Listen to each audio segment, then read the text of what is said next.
Mga kapamilya, this is your pambansang chismosa para sa mainit na tseka ngayon.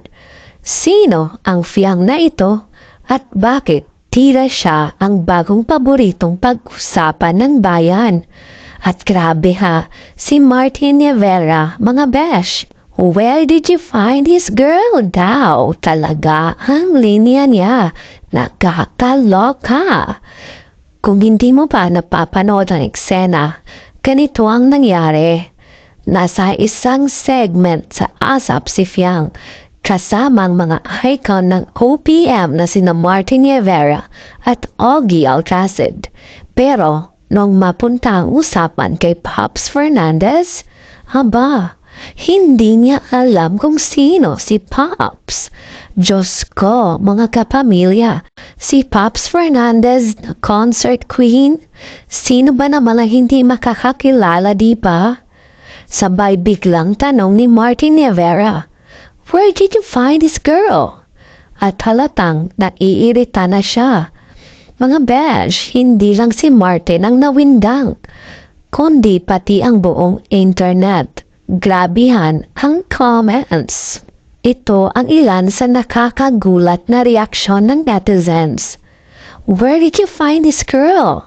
Diyos ko, Martin, same question. Bakit nga ba siya nandyan? Biglang nag-flashback ang mga tao. Bakit daw napasama si Fiang sa ganito kaseryosong stage? Pinakakadiring PBB winner ever. Hindi lang walang alam sa showbiz, kulang pa sa manners. Harsh, pero diretso. Parang hindi talaga matanggap ng ilan na nasa ganitong platform si Fiang. Sabi ng fans niya, totoong tao siya. Pero bakit? Parang sobrang yapang naman. Yung mga true to herself fans nag-try mag-defend, pero talagang hindi nila masabayan ng bashers. Pinagpipilitan pa ng mga fans niya sa TikTok na sinabi ni Martin ay, I love this girl. Hello, pakinggan niyo kaya mabuti. Saan ba talaga nanggaling ang kwentong ito? Ang linaw daw ng sinabi ni Martin na, where did you find this girl? To me, the issue isn't that she doesn't know Pops, but how she acted about it. Parang walang respeto sa mga kasama niya. Hindi ba kayo dito? Kasi ang dami nagtuturo na hindi naman mali na di niya kilala si Pops, pero mali daw ang attitude niya. Stop making Fiang happen. It's not gonna happen. May nagpapa Mean Girls reference pa. Iconic, pero brutal. Bakit pa kasi nila sinalang dyan? Kasama ang mga veterano? Wala namang siyang alam sa showbiz history. So sobrang gigil na niba, nag-call out na sa ABS-CBN at Star Magic para tanggalin daw siya sa mga ganitong eksena. It's understandable na hindi niya kilala si Pops kasi ibang generation niya, pero hindi excuse ang kawalan ng respeto. Ito yung mga neutral na comments pero halata pa rin na disappointed. Pero, ito ang tanong natin.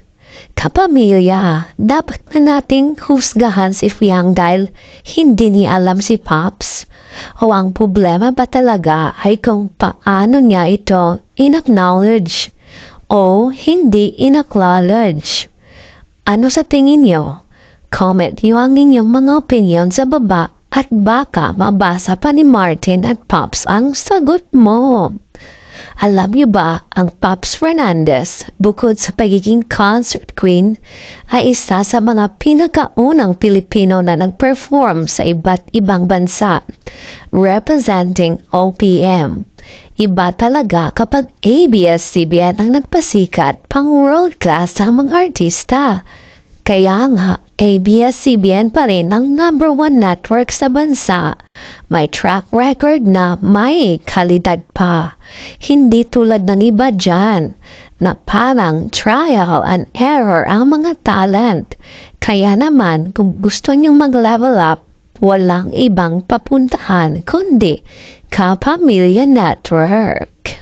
Ito ang tingin ko mga besh.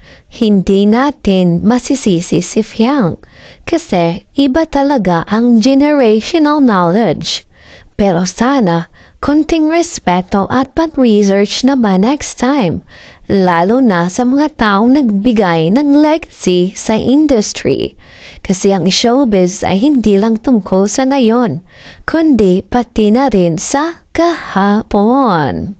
Kung naaliw ka sa cheka na ito, huwag kalimutang mag-like, mag-comment ng iyong thoughts at mag-subscribe sa channel na ito. I-share mo na rin sa mga tropa mong mahilig sa chismes para sa marami pang maaaliw.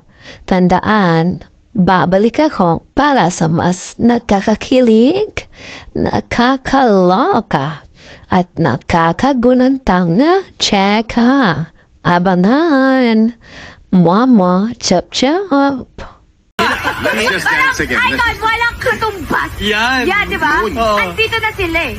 Ayan o, super Eh, taas. kung- Hindi, ganyan lang, ganyan. Oo, ito Ayusin mo, ayusin mo muna. I mean, you know what? Oh, just Memory remember this. alone. Memory. Did you He's got ever a very see short memory. Tito Martin and Pops? Pops lang, wala. You were not even born. What did you see them together on? Oh, Do you even know who Pops is? oh Right, my there we God. go. Oh my God, that's so All right. famous here in the Philippines. No, you're absolutely Very right. She's the concert queen. She is. Yes. The concert king. There you Yes, go. exactly. Good thing we have a telephone. Querido. Oh my God, Oh my actually, God. yes. Yes.